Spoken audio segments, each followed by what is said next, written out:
안녕하세요. 저는 법무법인 라움에서 파트너 변호사로 일하고 있는 이선 변호사입니다. 오늘 이제 제가 널리 알리고 싶은 주제가 너무 중요한 내용이라서 많은 분들이 와주셨으면 좋겠다 생각했는데 이렇게 가득 채워주시니까 막상 굉장히 떨리네요. 이제 제가 부족한 발표지만 잘 이해해 주시리라 믿고 박 교수님께서 역시 이제 교수님이시기 때문에 너무 조리 있게 정리를 잘 해주셔서 발표를 해주셨는데 저는 아마 한참 못 미치지 않을까 싶습니다. 양해를 미리 구하고요. 바로 3페이지로 넘어갈게요. 일단은 제가 지금 현직 변호사로 일을 하고 있고 의료소송을 다수 진행하고 있기 때문에 의료소송이라는 게 이제 구조적으로 어떻게 원고가 공격을 하니까 공격하는 사람이 판을 짜는 거예요. 그래서 피고가 다시 원고를 공격하는 게 아니고 피고는 공격을 받은 것에 대해서 방어를 하는 겁니다. 그래서 원고가 A라는 걸로 공격을 하잖아요. 그럼 피고는 B를 얘기해서 A가 더 잘못했어요 이렇게 얘기를 하는 게 아니라 A가 아니라는 얘기를 일단 기본적으로 해야 피고가 이기게 되는 거예요. 그럼 피고도 공격하고 싶으면 피고가 다시 원고가 돼서 공격을 하는 겁니다. 그래서 이제 구조적으로 이렇게 되는 게 아니고요. 원고가 이렇게 가면 피고가 이렇게 가는 구조라고 생각을 하시면 됩니다. 근데 의료소송이라는 거는 어떻게 진행되냐. 그러니까 우리가 기본적으로 의료소송이라고 하면 거의 대부분의 경우 환자가 원고가 되는 거예요. 그러니까 우리가 의학적인 경우를 전부 다 포괄해서 의료소송이라고 말하는 것이 아니고 보통 환자가 의료 행위에 관해서 나 지금 이거 뭔가 이상한 것 같아 라고 해서 원고가 돼서 소를 제기하는 걸 보고 의료소송이라고 하고, 만약에 환자하고 의료인하고 소송이 붙었는데 의료인이 원고가 되는 경우는 의료소송이라고 부르는 경우가 거의 없어요. 그냥 그거는 뭐 다른 소송이겠죠. 왜냐하면 의료인이 환자를 상대로 너의 의료행위가 뭔가 문제가 있어 이렇게 얘기할 경우는 없을 거잖아요. 그래서 이제 환자가 원고가 됩니다. 그러면 제가 아까 설명드린 것처럼 환자가 공격을 하는 거예요. 그리고 의료인은 방어를 하는 거예요. 그런데 우리가 이제 법적으로 주장 입증 책임이라는 걸 원고에게 지우거든요. 그렇겠죠. 생각해보면 공격하는 사람이 주장을 해야 되고 이 주장이 말이 된다니까 라는 걸 입증을 해야 되는 그 책임을 법적으로는 원고 네가 해봐. 피고는 그걸 방어하는 거야. 요렇게 이제 그거를 이제 조금 책에 나오는 말로 바꾸면 주장 입증 책임은 원고에게 있다. 이렇게 우리가 표현을 합니다. 그러면 이제 생각을 해보면 원고가 주장 입증해야 되는 대부분의 사실관계는 피고가 기록한 것이 되는 게 의료소송이에요. 원고는 피고를 공격하기 위해서 소송을 하는 건데 원고가 소송을 하기 위해서는 피고가 기록한 거, 피고가 가지고 있는 사진, 영상, 자료들 그게 없으면 원고는 사실 소송 자체를 제기하지 못하는 게 아니라 생각 자체를 못합니다. 생각을 해보세요. 우리가 이제 환자가 사실 이제 한 번쯤은 되잖아요. 환자가 안 되고 싶지만 우리 대부분의 사람들은 한 번쯤은 환자가 되는데 그때 내가 소송을 제기할까 말까라는 생각 자체를 하려면 일단 피고가 나에 대해서 기록한 기록이 있어야 됩니다. 안 그러면 이게 내가 그냥 원래 아픈 건지 아니면 이게 뭔가 이상한 건지 소송까지 생각을 해야 되는 건지 알려면 결국 피고를 공격해야 되는 거지만 피고가 작성한 기록에 근거할 수밖에 없는 게 의료소송의 굉장히 독특한 특징이에요. 그래서 이제 뭐 형법 체계도 그렇고 민법 체계도 그렇고 여러 가지 이제 법조계에서는 그런 구조가 너무 특이하고 환자들이 소송하기가 너무 어려우니까 입증 책임을 조금 완화해 줬어 우리가 라는 이제 표현을 합니다. 입증 책임을 완화해 줬다라고 하는데 실질적으로는 이제 제가 현직에서 변호사 활동을 하면서 의료소송을 해보면 정말로 환자가 입증 책임이 줄어들었을까? 라는 의문이 있습니다. 다음 슬라이드 한번 볼게요. 예, 요게 이제 실질적으로 우리가 책에 나오는 그야말로 이제 법조인들이 보는 책에 나오는 요런 판례를 통해서 입증 책임이 완화되었다고 하는 내용이거든요. 그런데 사실 잘 보면 과실을 여전히 입증해야 되는 거는 환자예요. 여기 굵게 쳐진 것만 보시면 됩니다. 글이 이제 가득하니까 좀 보기 어려우시겠지만 굵게 쳐진 거, 환자 측이 일련의 의료행위 과정에서 저질러진 일반인의 상식에 바탕을 둔 의료상의 과실 있는 행위를 입증하고, 즉 의료상의 과실 있는 행위라는 거는 피고의 행위겠죠. 여기서 피고는 나를 진단하고 나를 치료한 의료인이 되겠죠. 그러니까 의료인이 잘못했다는 거는 환자가 일단 입증은 해야 된다는 거예요. 그러니까 사실은 제가 아까 말한 의료 소송의 구조에서 환자가 그렇게 유리해졌나? 사실 저는 잘 모르겠어요. 근데 이제 왜 우리가 유리해졌다라고 얘기를 하냐면, 의료 소송의 경우 큰 카테고리에서 보면 우리가 이제 결국에는 손해배상 소송이 되는 경우가 많아요. 의료 소송으로 인해서 이렇게 피해가 갔기 때문에 이런 피해를 입었고 보상을 해주세요. 이런 구조가 될 가능성이 있는데, 그럼 거기서 과실, 누구 잘못 때문에 이런 일이 벌어졌나, 과실을 입증하고 그 다음에 피해를 입증한 다음에 인과관계를 입증하라고 하거든요. 그렇겠죠. 요것 때문에 요게 발생됐어, 이걸 입증하라고 하거든요. 그런데 이제 우리가 그 의료소송에서 입증 책임이 좀 완화됐다고 얘기하는 거는 사실은 의료상의 과실이 있는데, 내가 병원 가기 전에는 배가 안 아팠는데 의료상의 과실 정도만 입증하면 배 아픈 거는 의료상의 과실 때문이겠지로 추정해 준다는 건데, 사실 생각해 보면은 이게 완화가 된 걸까? 당연한 거 아닌가? 이런 생각이 드는 게 사실이에요. 다음 슬라이드 넘어가겠습니다. 그래서 이제 실질적으로는 사실은 과연 의료소송에서 정말 환자가 내가 다른 소송도 물론 어렵지만, 이건 정말 잘못된 것 같아, 내가 이제 소송을 해야 되겠어 라고 하는 결심과 주장 입증 책임을 하기가 과연 수월할까? 저는 좀 여전히 어려운 점이 많다고 생각하는 와중에 여기까지 배경이었고요. 이제 본격적으로 우리가 2021년에 37분의 의원분들께서 발의를 해주셔서 CCTV를 수술실에 CCTV를 설치하는 것을 의무화하는 의료법 개정이 되었어요. 저도 사실은 변호사지만 제가 의료소송을 많이 하지 않았다면 잘 몰랐을 거고, 그리고 이 소식만 들었으면 이제 상당한 커다란 변화다라고 생각을 했을 것 같아요. 근데 이런 변화는 왜 이루어졌나, 그 배경이 되는 사건이 있었습니다. 일명 이제 우리가 말하는 권대희 씨 사건인데요. 28살 그 남자 청년입니다. 정말 너무나 건강할 때죠. 28살. 근데 이 환자가 수술을 받던 중에, 이제 제가 아주 간단하게 요약해서 이제 표로 그려드렸는데요. 마취돼 있는 상태에서 집도의가 그 수련의, 아직 전문의가 아닌 거죠, 수련의한테 맡기고 자리를 떠요. 그 사이에 환자가 심정지가 와서 이제 사망까지 이르게 되는 사건인데, 그 사건이 부모님이 생각하시기에 도저히 납득할 수 없는데, 제가 아까 말씀드렸잖아요. 뭔가 이상하다는 느낌이 있어도 소송을 하려면 피고가 기록한 기록을 확보해서 소송을 할 수밖에 없는 거예요. 너무 어렵죠, 너무.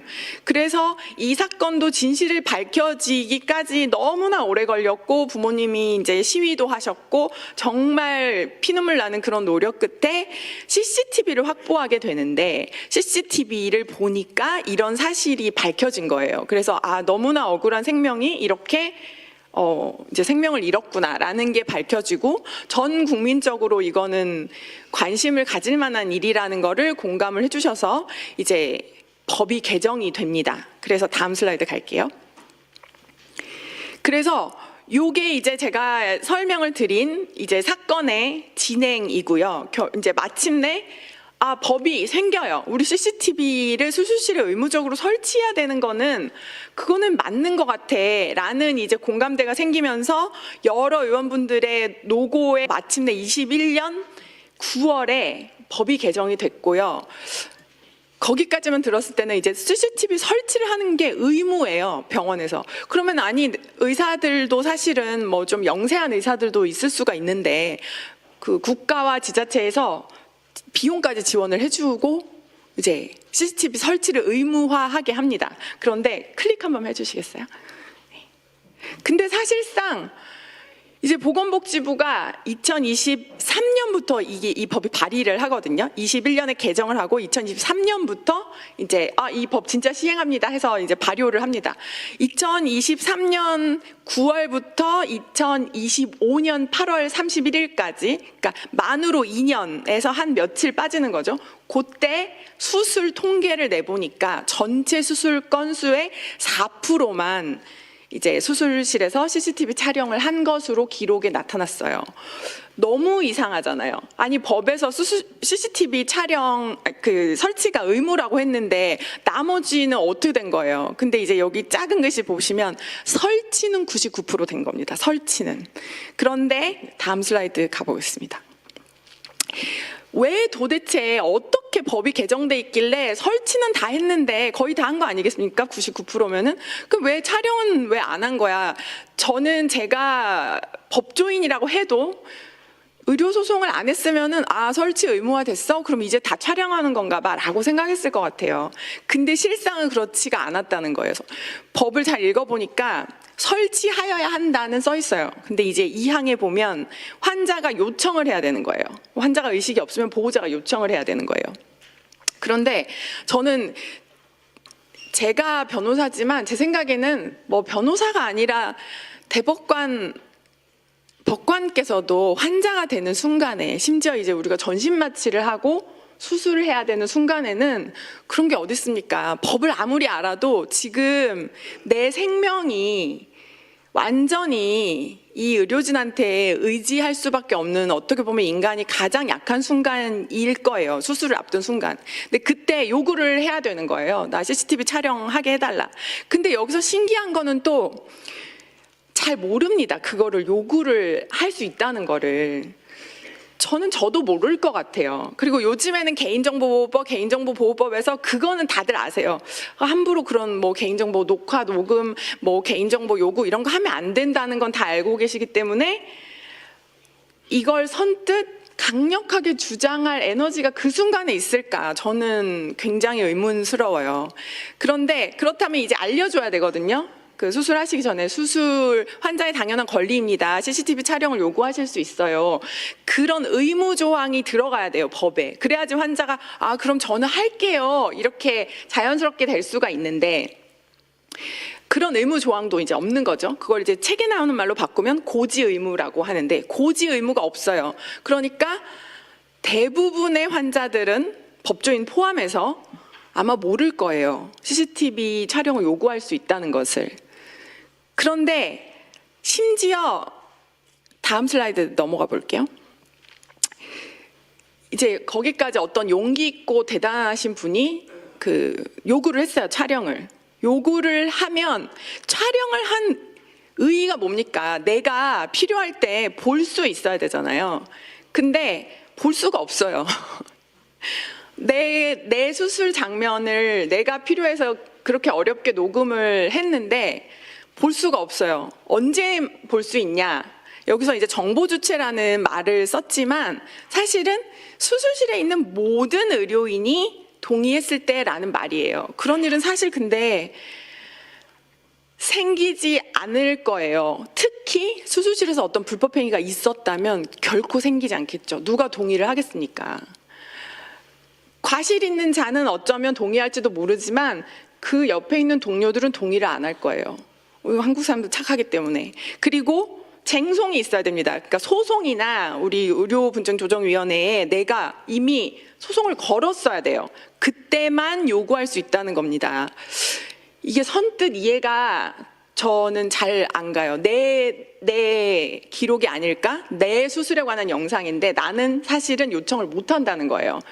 그리고 이 마지막에 30일 이상 보관하여야 한다. 이것도 굉장히 재미있는 건데 정보라는 것은 보관 기간을 우리가 이제 대부분의 법에서 이제 요구를 하고 있어요. 제 발표문에 요 책에 보시면은 제 발표문에 보시면은 의무 기록의 경우에는 33페이지에 보시면 의무 기록의 경우에는 환자 명부 5년, 진료 기록부 10년, 처방 전 2년, 수술 기록 10년.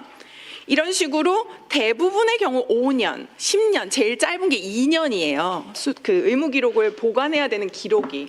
그러니까 의사들은, 의료기관은 내가 병원에 가서 내 신체에 대한 그런 기록들을, 아까 누가 기록한다고 그랬어요? 내 건강 상태지만 의료인이 기록하잖아요. 그걸 함부로 버리면 안 된다는 거예요. 기록을 해서 그만큼 보존 가치가 있다는 건데, CCTV 기록은 30일이라고 합니다. 30일만 지나면은 그냥 파기하면 되는 거예요. 그래서 제가 다른 법령을 막 찾아봤어요. 도대체 다른 법령에서도 보관기간이 이렇게 짧은 게 있나. 일단 의료법상에는 거의 지금 가장 짧은 게 2년이죠. 우리가 지금 같이 봤죠. 다른 법령에서도 가장 짧은 게 3개월, 6개월입니다. 근데 지금 이게 뭐 이례 없이 짧은 기간 동안 보관하라고 나오는 거죠. 그런데 여러분 잘 생각해 보면 이 CCTV는 언제 의무화되는 거냐면요. 전신마취 하는 수술의 경우만 의무화인 거예요. 그럼 생각을 해보면 내가 전신마취를 하고 수술을 했어. 근데 아까 그 어려운 허들을 우리가 넘어서 녹음을 내가 마침내 요구했어. 근데 수술을 하고 나서 고통이 있는 게 너무나 당연할 거 아니에요. 어떤 식의 고통이든. 내가 전신마취까지 하고 수술을 했는데 어디든 고통은 있겠죠. 그러면 나 고통이 있으니까 바로 이건 의료상의 과실이야, 이렇게 생각하는 사람은 거의 없을 거예요. 대부분의 경우 뭐 붓기가 얼마 있다 빠질 거고, 고통은 뭐 지금 너무 아프니까 진통제 더 놔달라고 하면서 참을 거고, 그런 식으로 시간이 갈 거예요. 그렇죠? 그리고 나서 내가 느끼는 고통이 당연한 회복의 정상적인 과정인지 아니면 의료상의 과실로 인한 고통인지를 깨닫게 되기까지는 30일 가지고 될까 싶어요. 생각해 보면은 그냥 이거는 우리가 상식적으로 30일이 지나기 전에 이건 내가 느끼는 고통은 아무래도 이상한 것 같아. 의료진한테 그 이상을 진단을 또 받아야 됩니다. 그러면은 프로세스가 내가 수술을 하고 한 열흘 정도는 아마 분명히 참겠죠. 근데 아무래도 이건 이상한 것 같아. 이렇게까지 아픈 건 이상한 것 같아. 의료진한테 얘기를 하면 의료진 대부분의 경우 이런저런 이제 처치를 해줄 겁니다. 그게 이상하고 정말 의료소송까지 가시는 경우는 대부분의 경우 어떤 경우냐면요. 변호사를 찾아오시는 경우는 다른 의료기관에서 다른 그 의견을 들으셨을 때예요. 그러면 수술을 하고 나서 30일 안에 그런 프로세스를 다 진행해서 법리까지 구성해서 소송까지 가고 소송이 접수가 돼서 법원이나 이제 의료 분쟁 조정위원회에서 이게 그렇구나 계류중이 되려면 30일은 너무나 비현실적인 기간인 거죠. 내가 그렇게 됐을 때는 이미 내 CCTV는 없어요. 없을 확률이 너무나 높은 거죠. 그러니까 과연 법을 너무나 어렵게 이제 28세 젊은 청년의 죽음이라는 배경에서 법의 개정까지 갔는데, 법의 개정 내용을 꼼꼼히 살펴보니까 정말 개정 전보다는 환자 권익을 보호한 건가? 아니면 우리가 진짜로 CCTV를 촬영을 할 수 있는 건가? 하는 의문이 드는 게 당연한 것 같아요. 법 개정을 살펴보면. 다음 슬라이드 가겠습니다. 그래서 요거는 이제 지금까지 제가 설명드린 거고, 마지막에 증거인멸 방지 장치의 부재 이렇게 나왔는데, 슬라이드를 몇 장 더 넘겨봐 주시겠어요? 다음.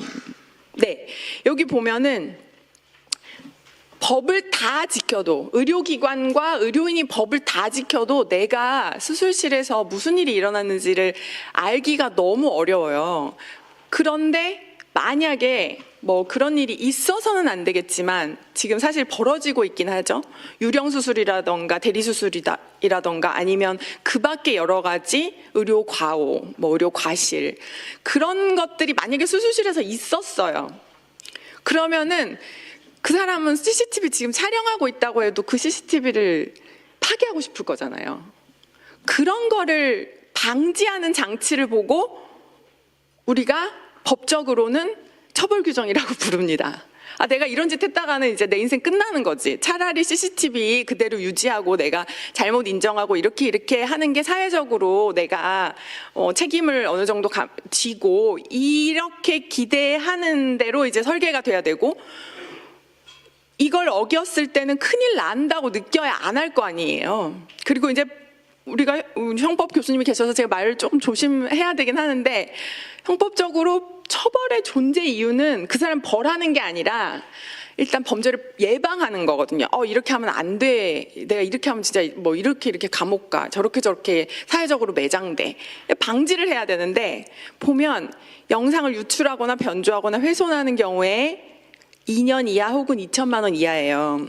의료소송해서 지면 2천만 원보단 더 나오겠죠. 훼손하고 싶은 욕구를 어떻게 보면은 이거 뭐 훼손해도 되는 거 아니야? 이런 생각을 할 수가 있어요. 그리고 이제 30일 보관을 안 했어. 누가 안 하고 싶냐? 이거 이제 제가 아까 말씀드린 것처럼 과실이 있거나 어떤 이벤트가 발생하면은 안 하고 싶을 거예요. 30일 보관도. 근데 그런 경우 어떻게 되냐? 500만 원 이하 벌금이에요.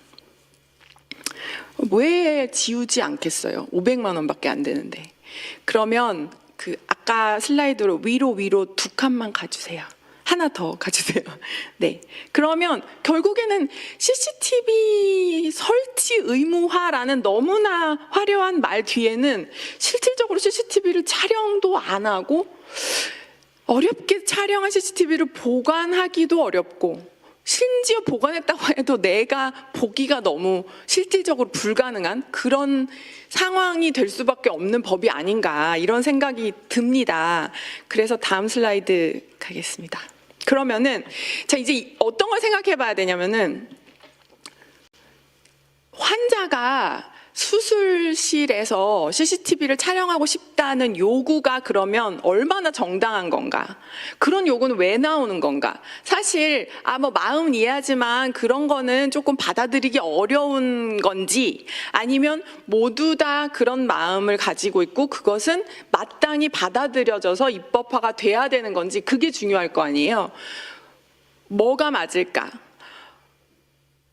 우리가 인간이 모두 다 존엄하다고 인정하고 있는 국가에 살고 있잖아요. 너무 이제 행운으로. 그리고 우리나라는 모든 국민이 존엄해요. 그게 헌법 10조에 나와 있어요. 모든 국민이 존엄하다는 거는 정신적으로도 우리가 모두 공감하고 있는데, 우리 훌륭한 헌법 10조에는 모든 국민의 생명과 인격권을 보장하고 있습니다. 헌법은 되게 짧으니까 이제 한번 찾아보세요. 모든 국민의 존엄성이 10조의 명문으로 보장되어 있고, 자, 인간의 존엄성은 그럼 어떻게 내가 권리를 행사하는 거야? 대표적인 것이 내 신체를 내가 결정하는 것, 그리고 내 신체에 대해서 내가 아는 거예요. 그래서 알 권리라고 하고요, 자기 결정권이라고 합니다. 그러니까 의사들이 수술하기 전에 뭐 어쩌고저쩌고 이럴 수 있습니다, 저럴 수 있습니다, 그래도 수술 받으시겠어요? 라고 하고 동의서를 받잖아요. 그게 이 헌법의 기본권에서 나오는 겁니다. 존엄성에서. 왜? 의사들이 내 몸을 해야 할 건데 내가 결정을 한다는 거죠. 그러면 수술실에서 벌어지는 일에 대해서 내가 알고 싶은 권리는 어디서 파생되는 거냐? 인간의 존엄에서 파생되는 겁니다. 내가 내 신체에 대해서 내가 의식을 완전히 상실한 상태에서 무슨 일이 일어나는지, 전문가라고 해도 내 몸에 대해서 어떤 거를 어떻게 하는지 알고 싶어 라는 그 알고 싶은 욕구는 기본적으로는 하늘이 내려준 인간 생명의 존엄, 그리고 우리 헌법이 보장하는 국민의 인격권에서 기반을 하는 겁니다. 그러니까 너무나 타당한 거죠. 너무 마땅한 거죠. 그런데 다음 슬라이드 가보겠습니다. 네. 요걸 하기 전에 제가 요거를 말씀드릴게요.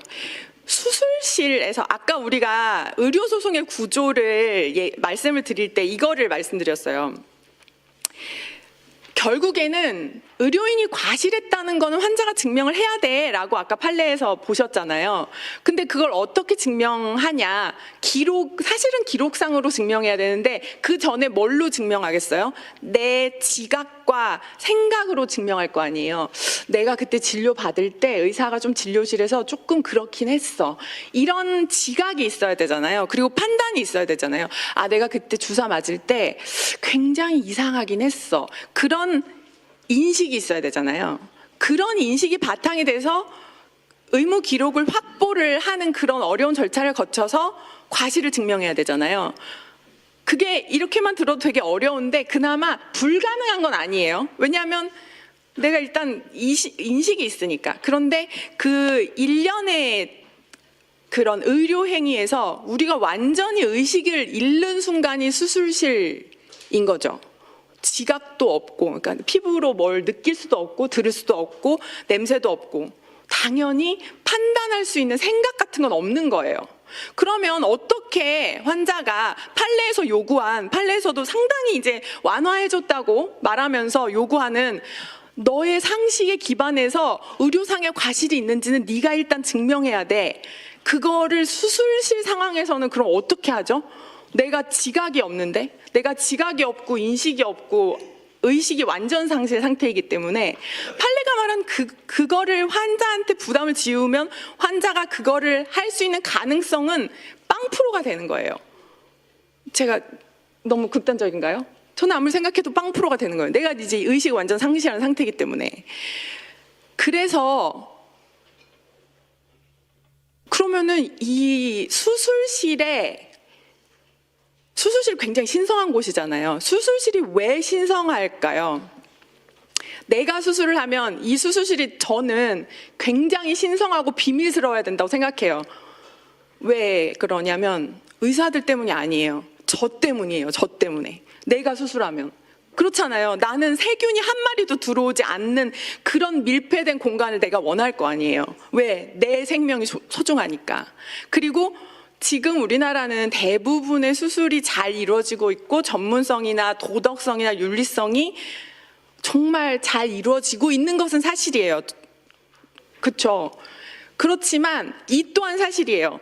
내가 전혀 알 수 없는 이 의사 선생님한테 의지하는 것 빼고는 수술실의 도덕과 윤리와 준법을 감시할 수 있는, 관찰할 수 있는, 지킬 수 있는 장치는 현행법에 없어요. 전적으로 대한민국의 선함을 믿고 수술을 하고 있는 거예요. 전 그 또한 자랑스럽긴 한데, 그쵸? 너무 자랑스럽긴 한데, 하지만 법적 장치는 전혀 없는 거라는 거죠. 그래서 사실은 이제 우리가 지금 박 교수님께서 친절하게 많이 설명을 해주셨지만 우리는 사실은 녹음기를 항상 휴대하고 있는 사회에 살고 있잖아요. 전화기로 모든 게 다 되고 있기 때문에. 그리고 뭐 요즘에 너무너무 작은 녹음기도 시중에서 얼마든지 구할 수가 있고, 저는 통신의 비밀은 보호돼야 된다고 생각하지만 녹음 기능에 대한 접근성이 굉장히 높아졌다는 것도 부정할 수 없는 거예요. 그래서 이런 일이 있었습니다. 어떤 환자가 내가 수술을 하면서 뭔가 불안해서 이제 수술실에서 녹음을 했어요. 그런데 지금 대법원에 계류 중인 사건과 관련된 사건입니다. 그 환자가 이제 수술이 끝나고 깨어나서 녹음을 들어보니까 아까 제가 알 권리와 자기결정권에 대해서 말씀드렸잖아요. 알 권리와 자기결정권은 인간의 존엄을 보장하는 헌법에서 나오는 거라고 말씀드렸잖아요. 내가 너무 알고 싶은 거야. 내가 의식을 완전히 상실했을 때 무슨 일이 있었는지. 그래서 녹음을 들어보니까 나는 내 자기결정권으로 김철수 씨가 수술한다고 해서 내가 동의를 한 거죠. 근데 김철수 씨가 녹음해서 이따가 잘하는 사람 올 거야. 이렇게 얘기하는 걸 듣게 돼요. 그때부터 이제 불안감이 엄청 생기는 거죠. 도대체 무슨 일이 어떻게 있었던 건지. 그래서 변호사를 찾아가서 상의를 하고 그 사건이 결국에는 대리수술 의혹에 대해서 이제 분쟁이 생기게 됩니다.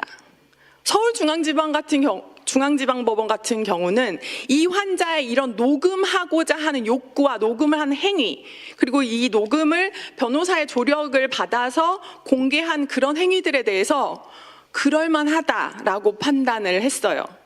왜냐하면 제가 설명드린 그런 정당한 욕구, 정당한 행위, 여기서 반대되는 주장도 있었습니다. 아니, 음성권이라는 것도 있거든요. 내 목소리에 대한 권리예요. 목소리에 대한 권리 나는 보호하고 싶어. 그리고 아까 우리가 얘기한 뭐 통신비밀보호법 이런 것들도 있기 때문에 녹음 자체가 위법합니다라고 주장을 했지만 그 서울중앙지방법원 같은 경우에는 위법성 조각이라는 말을 했어요. 이게 조금 어색한 말이긴 한데, 그러니까 위법성 있다고 해도 다른 게 너무 중요해서 이게 지금 조금 이제 깨진다는 거예요. 그런 걸 우리가 이제 비교할 때 뭐가 기준이 되겠어요? 결국에는 헌법이에요. 헌법의 인간 존엄에 기반한 내 신체와 내 생명을 존중하고자 하는 욕구와 알고자 하는 욕구가 내 신체에 대한 의료인 간의 대화를 보호해야 하는 가치, 뭐가 더 높을까요? 또한 저는 이런 생각을 하게 됐어요. 수술실의 밀실성이 지금 어마어마하게 보장이 되고 있는 거예요. 그러니까 지금 수술실에 대해서는 아무런 법적 장치조차 지금 없는 거잖아요. 그런데 통신의 비밀이 보장된다고 하더라도 우리가 이렇게 생각해 보면 좋을 것 같아요. 내 신체에 대해서 의료인들이 이야기한 그 이야기들은 보호돼야 되겠죠. 하지만 나한테는 아니겠죠. 그 비밀성이 나를 배제시키는 것이 타당하지 않겠죠. 왜 통신의 비밀을 보호하겠어요? 자유롭게 이야기하는 걸 보호하기 위해서 헌법이 그런 걸 이제 보장하는 거잖아요. 하지만 내 신체에 대해서 의료 행위를 하면서 하는 대화를 나에게도 비밀로 보장해야 할까요? 뭐 그렇다고 하더라도 설사 제가 아까 말씀드린 것처럼 가치들끼리 비교할 때는 내 생명에 대한 불안감, 내 신체 안전에 대한 그런 담보하고 싶은 그런 마음, 그런 것은 인간으로서 당연히 최고로 보호받아야 되는 인간 존엄에서 나온 것이기 때문에 그것을 양보하라고 하는 어떤 가치가 있는가, 그건 상당히 의문이라고 봅니다. 그래서 결국에는 그 자기 신체에 대해서 의사들이 뭐라고 얘기하는지를 녹음한 그 환자와 그 환자를 이게 대리수술인지 어쩐지를 열심히 알아봐 주려고 했던 변호사가 지금 형사처벌의 위기에 처해 있는데, 저는 굉장히 어떻게 이럴 수가 있나 하고 이제 법을 꼼꼼히 살펴보면 결국에는 수술실의 밀실성을 의료인의 성역화가 아니라 인간 생명의 존엄으로 포커스를 맞추면은 법이 충분히 조화될 수 있는데, 이게 지금 법이 2021년에 그렇게 큰 성과를 거두었음에도 불구하고 실질적으로는 여전히 이런 충돌과 억울한 사람을 만들어내고 있으면서 내 신체에 대한 불안감으로 내 신체에 대해서 알고자 하는 마음을 녹음을 했다고 해서 형사처벌의 위기에 처해 있다는 게 너무 우리가 이제 숙제로 남은 것 같아요. 다음 슬라이드 볼게요. 네, 요건 봤으니까 다음 넘어가겠습니다. 네, 그래서 이제 마지막으로 정리를 하면 저는 이제 의료인의 여러 가지 전문성이라던가 심지어 자존심이라던가 그런 것들을 다 보장해 주는 것은 당연히 필요하다고 생각합니다. 그런데 우리가 지켜야 되는 가장 중요한 가치 중에서 양보하기 어려운 것은 결국에는 인간의 존엄성이고, 의료인을 포함해서 우리 모두는 아마도 한 번쯤은 전신마취를 하는 수술을 하게 될 겁니다. 그리고 그 전신마취를 하는 수술실은 그것을 관찰하거나 그 의료인의 행위를 견제할 아무 법적 장치가 없다는 거, 그거를 오늘 오신 분들은 다 알아주셨으면 합니다. 너무 길게 했어요. 감사합니다. 예, 이선 변호사님 아주 많은 분들이 알기 쉽게 하나씩 수술실 안팎에 또 CCTV와 관련된 걸 잘 설명해 주신 것 같아요. 저도 토론문을 읽었을 때는 어려웠는데 설명을 들으니까 이해가 많이 됐습니다.